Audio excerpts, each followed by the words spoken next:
வீட்டில் இருக்க பொருளை வச்சு ஒரு சுவையான சால்னா செய்யணும் அப்படின்னு நினச்சிங்கன்னா இதை மறக்காமல் செஞ்சு பாருங்கள். என் வீட்டில் இன்றைக்கி இருந்தது வந்து 3 உருளைக்கிழங்கும் ஒரு 4 கேரட் மட்டும்தான் இருந்துச்சு. ஸோ அதை வச்சு தான் இந்த குருமா வந்து நான் செய்ய போகிறேன். நிறையா காய் வந்து போடணும்னு நீங்கள் ஆசைப்பட்டீங்கனாலும் சேர்த்துக்கலாம், அது ஒன்றும் பிரச்சனை கிடையாது. அது எல்லாத்தையும் வந்து கட் பண்ணி வச்சுட்டேன். இப்போ வந்து ஒரு பெரிய வெங்காயத்தையும் தக்காளியுமே வந்து கட் பண்ணி வச்சிடலாம். இப்போ ஒரு கடாயை எடுத்துகிட்டு அதில் வந்து எண்ணெய் விட்டுட்டு அதில் கிராம்பு, பட்டை, ஒரு பிரியாணி இலை, கொஞ்சோண்டு ஏலக்காயும் வந்து போட்டுட்டு நல்லா வந்து வதக்கிக்கலாம். வதக்குனதுக்கப்புறம் சோம்பு போட்டு அது பொரிஞ்சதுக்கப்புறம் நம்ம வெட்டி வச்சிருக்க பெரிய வெங்காயத்தை வந்து போட்டதுக்கப்புறம் மஞ்சள் தூள், கொஞ்சம் மிளகாய் தூள், மல்லித்தூள், சீரகம் இதெல்லாம் போட்டுட்டு ஒரு பச்சை வாசனம் வந்து போனதுக்கப்புறம் தக்காளியும் போட்டு அது நல்லா வந்து மசிகிற அளவுக்கு வந்து நம்ம வந்து விட்டுறலாம். நல்லா அப்பப்போ கிண்டி விட்டு மட்டும் இருங்க.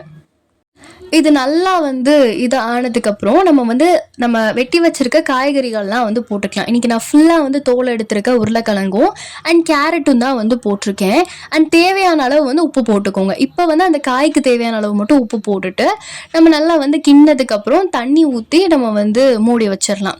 இப்போ ஒரு மிக்ஸி எடுத்துக்கோங்க. அதில் தேவையான அளவுக்கு பொட்டுக்கடலை வந்து போட்டுக்கலாம். முந்திரி பருப்பு இருந்தாலும் நீங்கள் வந்து சேர்த்துக்கலாம். நான் இன்றைக்கி முந்திரி பருப்பு போடலை. அது கூடயே வந்து தேங்காய் வந்து நான் வந்து சில்லு போட்டு வந்து சேர்த்துருக்கேன். நீங்கள் வந்து திருவி கூட சேர்த்துக்கலாம். அது கூட கசகசாவும் இஞ்சியும் பூண்டும் வந்து போட்டிருக்கேன். கசகசா வேணாம் அப்படின்னா நீங்கள் வந்து சேர்க்காமலும் இருந்துக்கலாம். இப்போ தண்ணி விட்டு நல்லா வந்து அரைச்சி வச்சுக்கலாம்.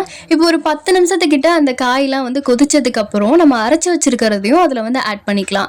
ஆட் பண்ணிட்டு நல்லா வந்து பச்சை வாசனை வந்து போகிற வரைக்கும் நீங்கள் வந்து விட்டுருங்க. இப்போ தேவையான அளவு கரம் மசாலாவும் அது கூடயே வந்து உப்பும் வந்து நீங்கள் டேஸ்ட் பண்ணி பார்த்துட்டு குறையும் போது ஆட் பண்ணிக்கோங்க. இந்த குருமாவை உங்களுக்கு எவ்வளோ தூரம் வந்து வத்த விடணுமோ அவ்வளோ தூரம் வந்து வத்த விட்டுருங்க. இதில் நம்ம பொட்டுக்கடலை வந்து போட்டிருக்கிறதுனால அது நல்லா வந்து கெட்டியாகவே ஆகும்.